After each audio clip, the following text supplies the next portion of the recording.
দেখেছো কি বদমাইশ মেয়ে, আমাকে শুনিয়ে শুনে আবার গান গাইছে। আরে কুল ডাউন, শান্ত করো নিজেকে, নিজের মুড আর নিজের অ্যাটিটিউড কন্ট্রোলে রাখো নিজের, বুঝলে? এই আমাকে দেখো না, এখন বাড়ির লোক আমাকে কত ভালোবাসে, কত কেয়ার করে। নিজের জায়গাটা নতুন করে তৈরি করো এই বাড়িতে, বুঝলে? কি করবো বলো, বকুলকে দেখলেই তো আমার গাটের জ্বালা ধরে। তার উপর রাখের দিন যা করলো, আমার ভাবলেই কিরকম মাথাটা গরম হয়ে যায়। যদিও পুয়ের একটা চান্স ছিল, কিন্তু যা বোকা তোমার বোন, ভাইয়াকে রাখি পরিয়ে সেই চান্সটাও মিস করল। ভালো হয়েছে, সাপে বড় হয়েছে। পুকে দিয়ে কাজটা এমনিতেও হতো না, আর ঋষিকে হাত করার জন্য কাউকে না কাউকে পেয়েই যাবো আমরা, ঠিক আছে? আবার কাকে পাবো ভাইয়ার জন্য? যেমন তোমার বোন তেমনই তুমি। না, আমি যাই, গিয়ে দেখি ওখানে কি হচ্ছে।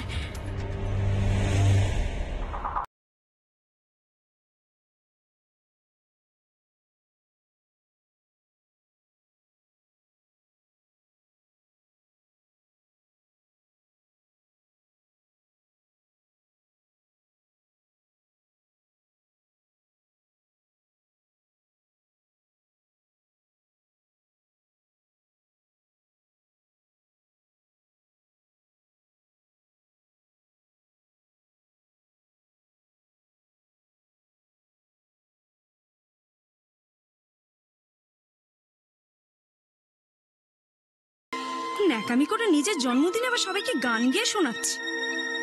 আহারে, কত বড় গাইয়ে, আর সবাইকে দেখো একেবারে মুগ্ধ হয়ে গেছে। ওমা, তোমরা সবাই কখন এসেছো আমি তো বুঝতেই পারিনি। তুমি এত পবিত্র মনে ভক্তিভরে গানটা গাইছিলে যে আশেপাশে কি আছে না আছে তা কি আর খেয়াল থাকে? সত্যি সকালবেলা এমন একটা গান শোনালি মনটা ভালো হয়ে গেল রে মা।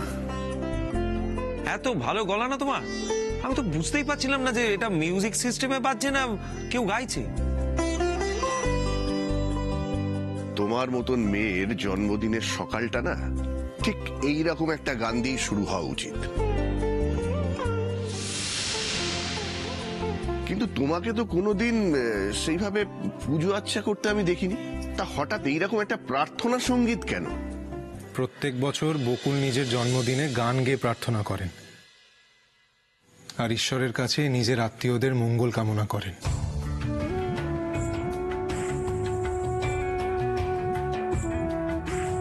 বকুল,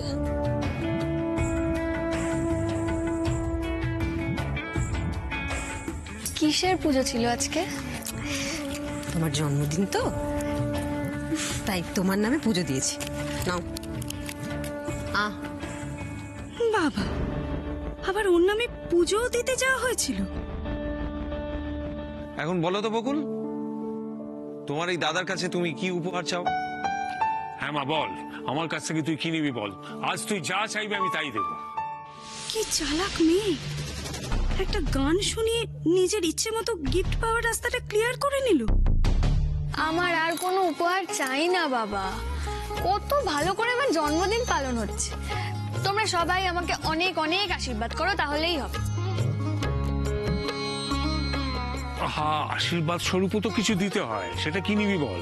সেটা আমি ঠিক সময় মতো তোমার কাছ থেকে চেয়ে নেব। আমি কিন্তু তোমার গিফটটা তোমাকে না বলেই নিয়ে চলে এসেছি। কি গিফট বাবা? সেটা তো সারপ্রাইজ। এটা পেয়ে যে তুমি সাংঘাতিক ভাবে চমকে উঠবে সেটা আমি জানি বকুল।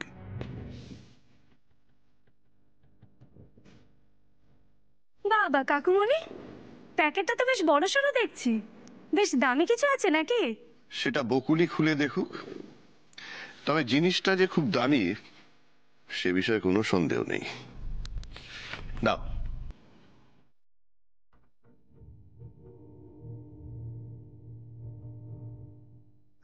আর খুলে দেখো কাকুমণির পছন্দের সঙ্গে তোমার পছন্দটা মিলে যায় কিনা।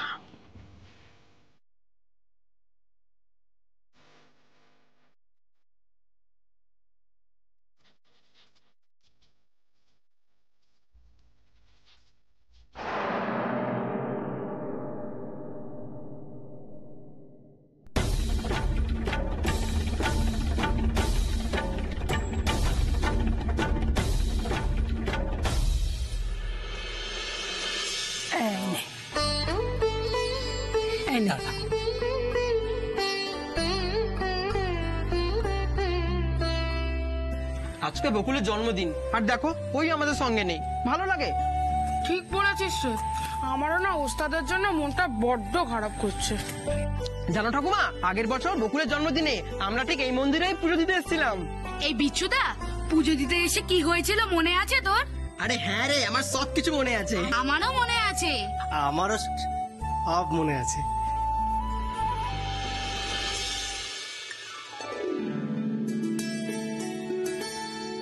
বকুল, আমাদের বাচ্চুকে দেখছিস? ঠাকুরের কাছে মন দিয়ে পুজো দিচ্ছে। এই বাচ্চু, শোন শোন শোন শোন, বলছি ভগবানের কাছে এতক্ষণ ধরে কি চাইছিলিস বলতো? ভগবানকে বললাম আমাদের ওস্তাদ যাতে 100 বছর বাঁচে। খুব ভালো, খুব ভালো। চ, তোদেরকে আজকে আমি খাওয়াবো। কি খাওয়াবে ওস্তাদ? নানুদার দোকানের জিলিপি আর সিঙ্গারা।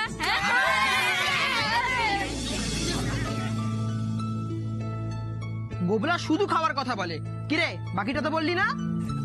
দাঁড়াও দাঁড়াও, আমি বলছি। দে দে দে দে, ওর হাতে দে। আর খা খা খা খা ভালো করে। এই নে সিঙ্গারা খা, সিঙ্গারা সিঙ্গারা। আরে কেউ খাবে না, তুই খাবি, খা খা। বাবু পুয়ো খাও। ব্যাগে চ, দেখাচ্ছি। পরে খাবি, চল চল চল চল। কি আছে কি চল, দেখ ওদের। নিয়ে আয়, নিয়ে আয়, নিয়ে আয়, নিয়ে আয়, নিয়ে আয়।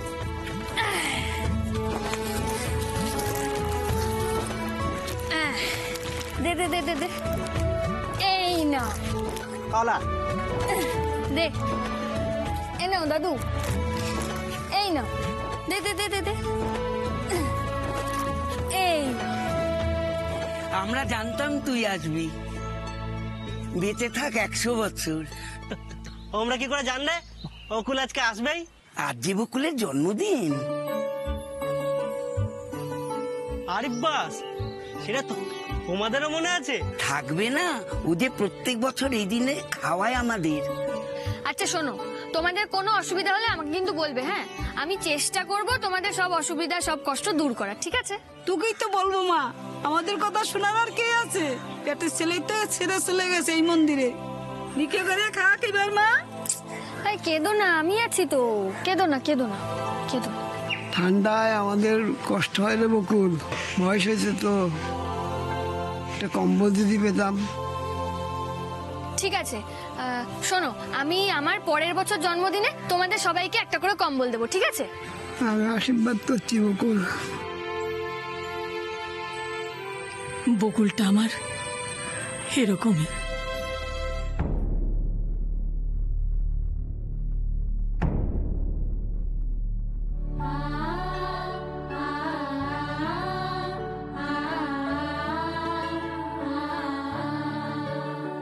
কি বকুল, পছন্দ হয়েছে?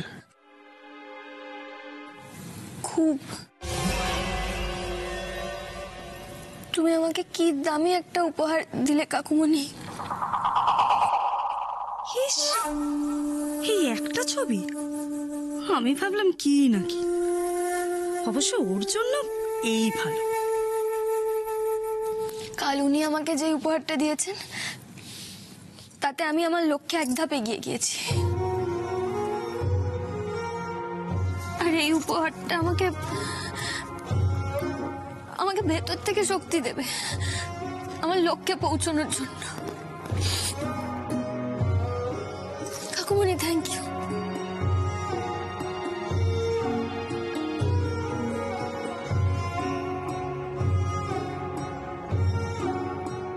বাবা, তোমার কাটা ঘায়ে নুনের ছিটে কিভাবে দিতে হয় সেটা আমি খুব ভালো করেই জানি।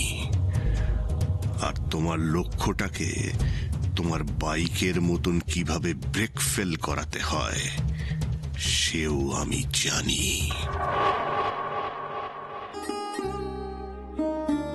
আমি তোকে আশীর্বাদ করছি বকুল, তোর স্বপ্ন পূরণ হবে।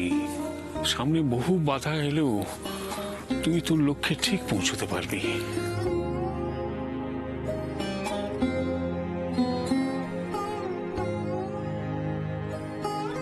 অদিতি আর মিষ্টি কোথায় গেল রে রোহন? মিষ্টির একটা পরীক্ষা আছে স্কুলে, অদিতি ওকে নিয়ে গেছে। সে তো কিছুতেই যেতে চাইছিল না, মন খারাপ হয়ে গেছে খুব। কেন, কি হয়েছে? তার কাম্মার জন্মদিন, কখনো যেতে চায়? আমি অবশ্য বুঝিয়ে সুঝিয়ে বলেছি যে সেলিব্রেশন তো সারাদিন ধরেই চলবে, যখন খুশি এসে জয়েন করবি। বোঝানোর পর গেল।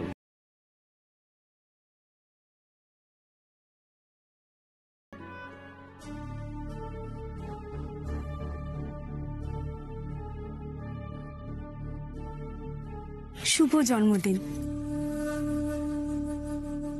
আমারও কিন্তু তোমাকে একটা গিফট দেওয়ার আছে, যেটা তোমাকে তোমার লক্ষ্যের আরো কাছে পৌঁছে দেবে। বাবা, এই তো বিরল দৃশ্য। হ্যাঁ, রোশনি পয়সা দিয়ে গিফট কিনেছে। তুমি ভাগ্যবতী বকুল, এরকম সৌভাগ্য না আমাদের কোনোদিন হয়নি। যা দিচ্ছে নিয়ে নাও। সব বিষয় নিয়ে এরকম ইয়ার্কি করিস না তো দাদা ভাই। এই না, এটা তোমার খুব প্রয়োজন না?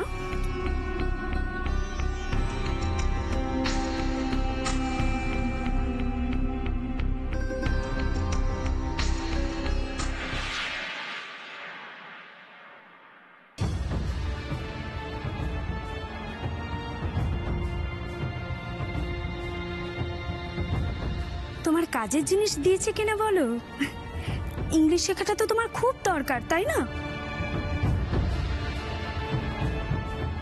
দেখি। এ মা, এটা তুই ওনাকে দিয়ে দিলি কেন? হ্যাঁ, ওনার ইংলিশ শেখার দরকার আছে, সেটা একদম ঠিক বলেছিস, কিন্তু সেটা তো তোরও দরকার।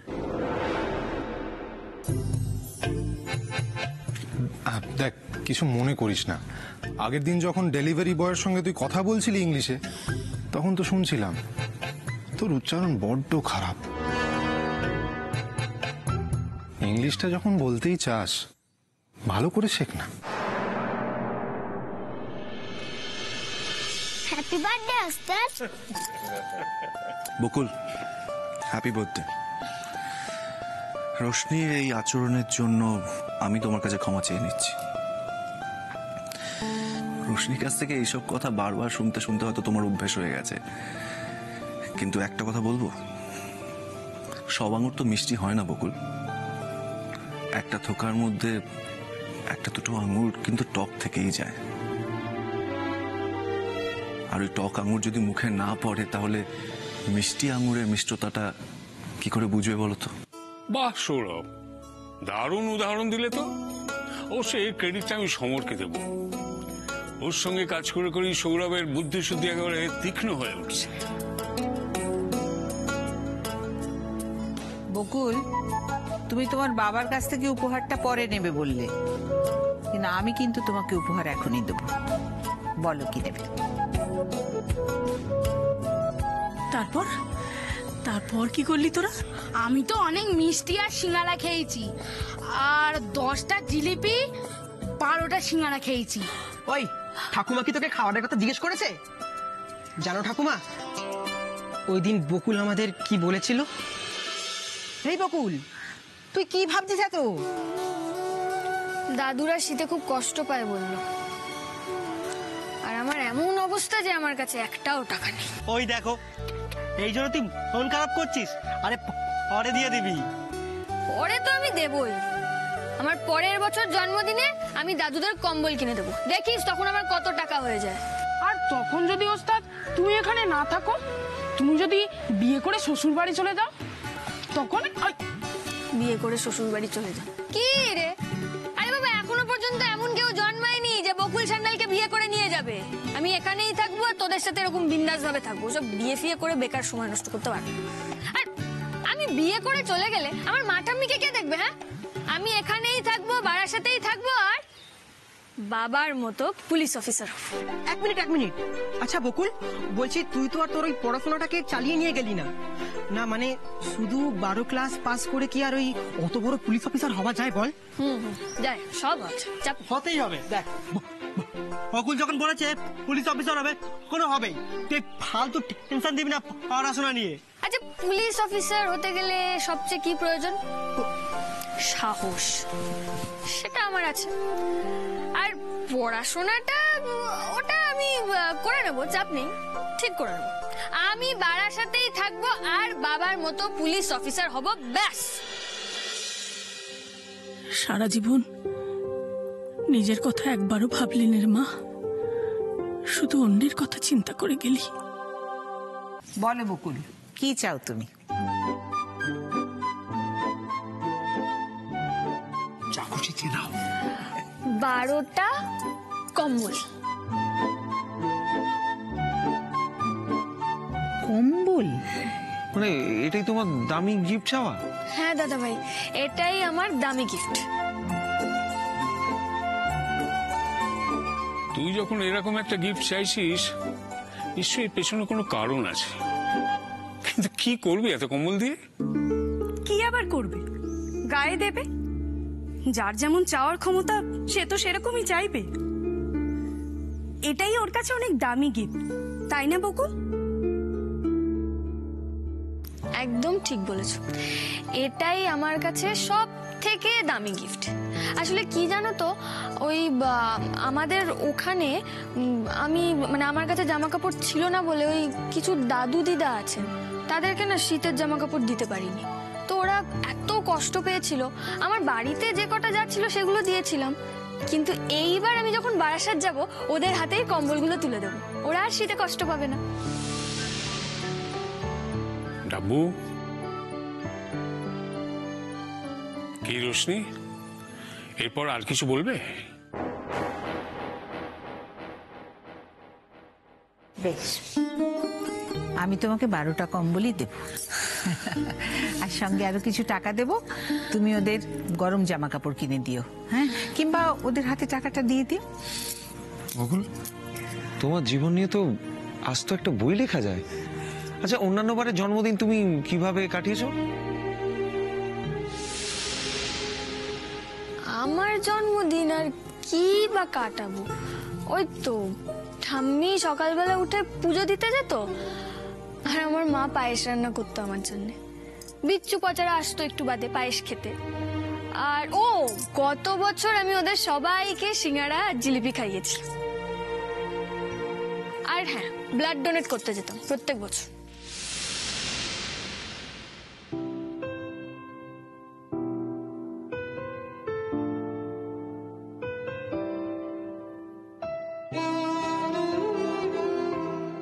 ব্যাস, এটাই আমার জন্মদিন।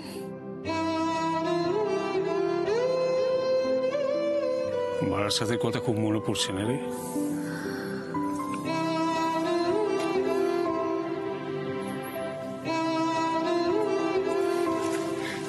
ও ছোট বৌদি, তুমি প্লিজ মন খারাপ করো না। তুমি মন খারাপ করলে আমারও মন খারাপ লাগে। তার মানে জন্মদিনের পায়েসটা তুই তোর মার হাত থেকেই খাস প্রতি বছর, তাই তো?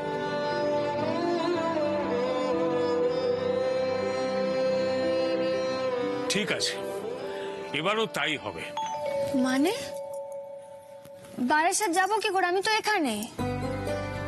তাছাড়া মা ঠাম্মির তো বোধহয় মনেও নেই আজ আমার জন্মদিন। কে বলেছে তোকে মনে নেই? ঠিক মনে আছে। তাই আজ আমরা সবাই মিলে তোর বাড়িতে, মানে তোর বারাসাতের বাড়িতে গিয়ে তোর জন্মদিনের পায়েস খাবো। সত্যি? তুমি সত্যি বলছো?